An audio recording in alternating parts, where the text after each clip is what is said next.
Welcome back to the deep dive. Today, we're looking at a shortcut, really, to boosting your performance. We're pulling out the core ideas from the growth mindset blueprint for sales professionals. If you're in a field where your income, your stability kind of hinges on selling, maybe you're a real estate agent, a freelancer, network marketer, an online creator, your biggest asset, honestly, it's not the product. It's your mindset. And the research backs this up. Mental resilience, that's often the key differentiator, especially when dealing with rejection day in, day out, is just part of the workflow. So our mission here is to help transform how you approach that. We're extracting the key principles, the psychological techniques, and those daily routines from this blueprint. Okay, let's unpack this. Yeah, and to really get the most out of this, we have to start with the foundation. That's the growth mindset, or GM. Carol Dweck made this famous. We won't spend ages on the definition, but it's critical. Basically, GM is believing that your abilities, your selling skills, even your intelligence, they aren't set in stone. They're like muscles. You can develop them with dedication, the right strategies, and, well, hard work. Right. And if your day involves hearing no a lot, that reframing is just essential, isn't it? The blueprint's core idea seems to be moving past failure as some kind of final judgment on you. Instead, it's about embracing rejection, every stalled deal as a learning experience. Exactly. And what's really interesting is how directly this applies to sales. Someone with a fixed mindset sees a lost deal and thinks, see, I'm just not good at this. Hmm. But the GM professional, they see it as a data point. They're asking, okay, what exactly did the client say? What was my approach? How can I tweak it for next time? That mindset builds the adaptability, the resilience you absolutely need to navigate, the often choppy waters of selling. Okay, but let me push back a little here. If we keep saying, oh, rejection's normal, it's part of the process, is there a risk that acceptance turns into, well, complacency? How do we make sure we're still driven to actually improve the pitch, not just feel better after losing? That's a really good question. And the blueprint addresses this. Acceptance isn't passive resignation. It's more like active investigation. The GM framework actually requires you to reflect after you've kind of bounced back emotionally. You're not just accepting the no, you're accepting the chance to learn from the no. Complacency kicks in when you stop asking why. GM folks are often more willing to take those calculated risks, approach prospects with more enthusiasm, because a no just means the strategy needs a tune-up, not that they are fundamentally lacking. Okay, that distinction makes the shift clearer, from seeing challenges as roadblocks to seeing them as stepping stones. Now let's talk about those roadblocks themselves. The blueprint gets specific about psychological barriers, especially for maybe freelancers or creators where their personal brand is so tied to what they sell.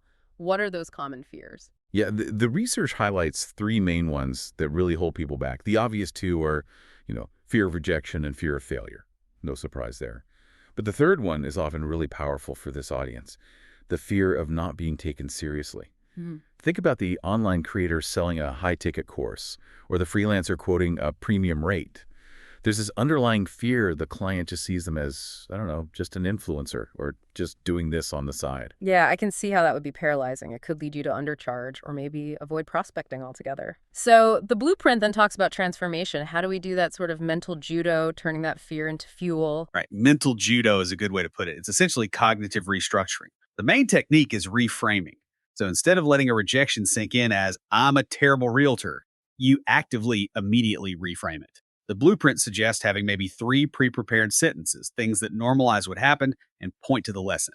For example, a creator with a slow launch might immediately tell themselves, okay, this data shows my targeting needs work, not that my content is bad. Or a realtor losing a listing could say, that client wasn't the right fit for my specific service model. Now I have bandwidth for a better prospect. You basically strip away the personal sting and focus purely on the operational takeaway. It sounds like taking the emotion out, or at least managing it, is crucial for maintaining performance, especially in roles like network marketing where the social stakes feel really high. This mental resilience lets people keep going with purpose because they've built a buffer against that initial hit. Okay, here's where it gets really interesting for me. The blueprint doesn't just talk concepts, it gives actual daily tools. Let's start with mindfulness. Why is something like stopping to breathe important when you feel like you should be constantly chasing leads? Well, mindfulness is vital because high-pressure sales can feel chaotic, right? Its main job is to help you stay present, manage that immediate stress and anxiety. But the real benefit in a sales context, it sharpens your emotional intelligence and focus, and that directly improves a critical sales skill, actually listening. Can't connect that directly. How does, say, 60 seconds of deep breathing lead to a better sales call? Okay, better focus means you're less likely to interrupt the customer just because you're anxious about what you need to say next. It means you're truly hearing their objection, which is absolute gold if you want to close the deal instead of just worrying about your reply. Hmm. The blueprint suggests simple things like focused breathing for just a minute before a tricky call or negotiation.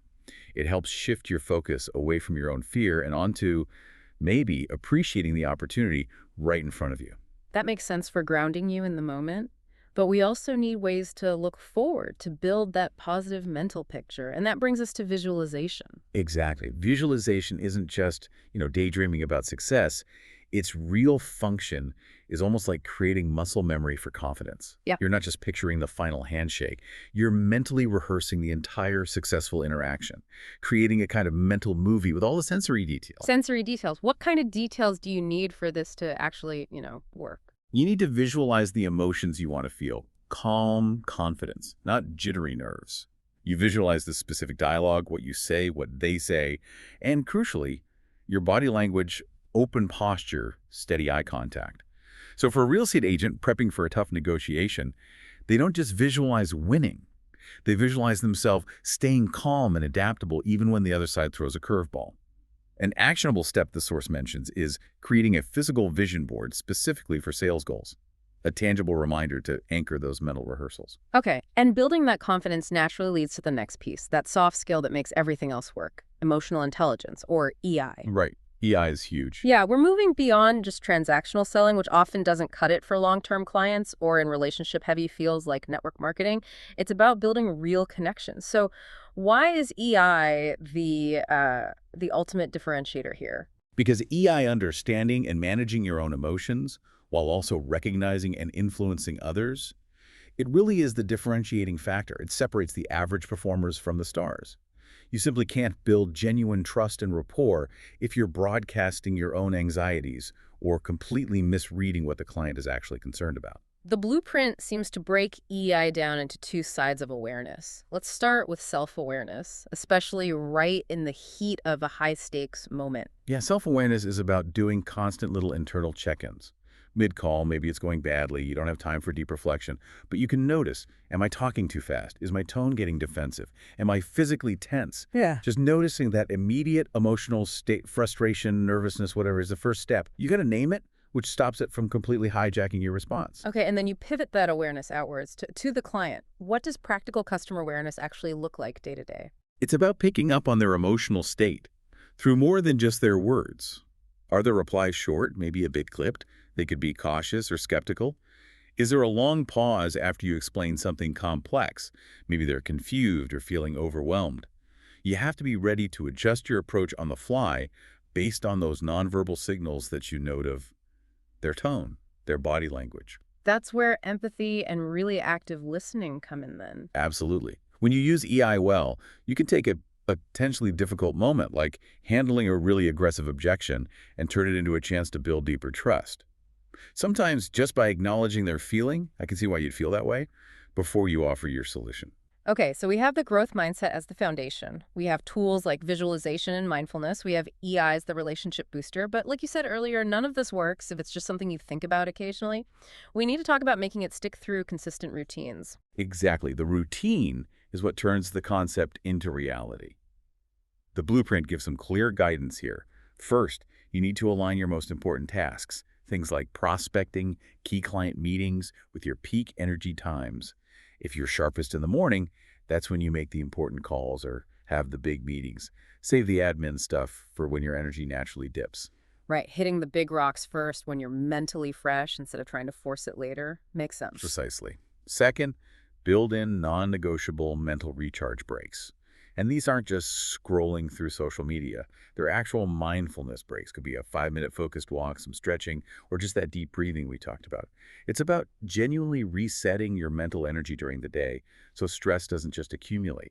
And, maybe most critically, the source points to a strong morning ritual as a habit of top performers. Starting the day with positive affirmations, maybe specifically targeting those fears we identified, and some concrete goal setting. You're basically priming your growth mindset before the day even really starts. So What does this all mean then? It sounds like consistency provides the structure, but reflection is the engine that keeps the growth going. That's a great way to put it. Consistency builds stability and a sense of control, which is huge in sales. And reflection may be journaling about your emotional responses, what worked, what didn't, that provides the continuous learning the growth mindset demands. You're not just noting outcomes, you're asking tough questions like, did I truly listen or was I just waiting to talk? Or what was the underlying emotion in that conversation and how did I handle it? That reflection loop reinforces the GM daily. So this blueprint really offers a clear path. It's about that fundamental shift, seeing failure as instructional, not personal. And it's powered by these practical psychological tools and boosted by emotional intelligence. Absolutely. The core message of the growth mindset is that success isn't predetermined. It's achieved through deliberate effort and persistence.